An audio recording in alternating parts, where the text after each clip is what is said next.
Telah terjadi kembali puluhan manusia perahu pencari suaka pengungsi etnis Rohingya terdampar di Pulau Idaman, Kecamatan Simpang Ulim, Kabupaten Aceh Timur. Terdapat 81 orang etnis Rohingya yang terdampar di kecamatan yang berjarak 70 km dari wilayah Lok Sumawe. Mereka berlabuh menggunakan 1 unit kapal dan 2 unit perahu karet pada pukul 7 pagi di sebuah pulau di Kecamatan Simpang Ulim.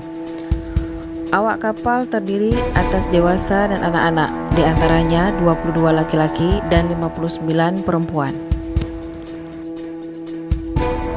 Forkopimda langsung menangani kejadian tersebut dengan melakukan pembatasan terhadap warga pengunjung dan melakukan pemeriksaan kesehatan awal kepada puluhan etnis Rohingya dibantu personel TNI Polri Aceh Timur dengan protokol kesehatan serta menyiapkan kebutuhan logistik sebagai bentuk penanganan awal.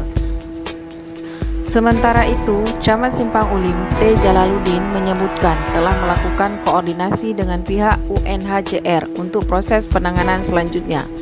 UNHCR sedang menyusun joint response dengan IOM, JRS, dan Gitanyo yang akan mengirimkan 2 staf UNHCR.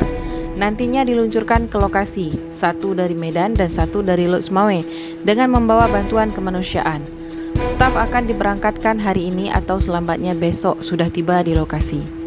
Saat ini dari TNI Koramil Simpang Ulim, jajaran Kodim 0104 Aceh Timur dan Polres Aceh Timur sudah disiagakan di lokasi. Sambil menunggu dari pihak UNHCR akan membawa 1 penerjemah Rohingya ke lokasi dan juga metra UNHCR di Lok Sumawe YKMI.